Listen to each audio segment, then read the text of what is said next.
For people who are unfamiliar with that MIT study that 95% of Gen AI projects fail, I've got episode number 924 for you listeners dedicated to that. But even more important than that reference to a back episode is John Rose's previous episode on the show, which is 887.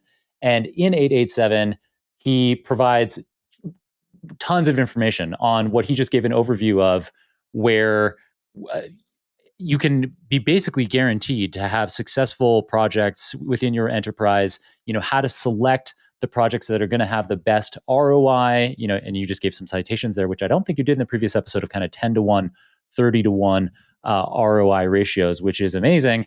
And as soon as you have a few of these projects, then you start this AI ROI flywheel spinning, which is a term that I learned from you and I have used in countless business meetings since we did that episode 887 together. Yeah, it seemed to work. By the way, it's been a while, but look, the big impact that we had at the end of that process, once we got the 4 big areas running, is, in our fiscal results last fiscal year, which we reported in March.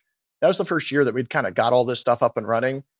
Something happened at Dell that hadn't happened in 41 years as a company. Our revenue grew at $10 billion, and our absolute cost declined by 4%.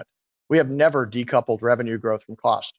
Every other time the revenue grew, the cost grew with it. It didn't happen last year, and it was a combination of people, process, and technology, but it was really a positioning and redesigning the company to actually get a better productivity as we did work. And if you do that, boy, it's a pretty powerful tool when your revenue grows and your costs don't grow with it. That results in margin expansion. That results in just a better performing company. And so we now have a lot of empirical data. Those ROI metrics, right, now can measure. We measure everything. And so I feel good that, hey, not only was it good theory and not only was it discipline, but it actually seems to work in terms of producing really strong ROI, which, hey, that flywheel works better if the ratios are higher. For sure, 100%. You get a lot more attention when you have a 30 to 1 ROI ratio, for sure. And it's great to hear those kinds of stats around revenue increasing without costs going up or costs even decreasing, because I'll keep this completely, this isn't a comment on anything related to Google necessarily, but a good friend of mine, just the other day at the time of us recording, said to me, "Do you really think you're getting better productivity from this AI stuff?" And it's fantastic for you to be able to cite these hard numbers on how, if you do it right, you absolutely can be getting a great return on investment in your organization. Yeah, remember, one of the first principles was have a hard ROI metric. It's hard to measure goodwill and happiness. It's a lot easier to measure things like, I don't know, cost or margin or revenue or, things that you actually can measure and understand. And so by focusing your AI efforts on things that are empirically measurable, you can actually get some level of confidence that, one, you're either achieving success, or two, you're not.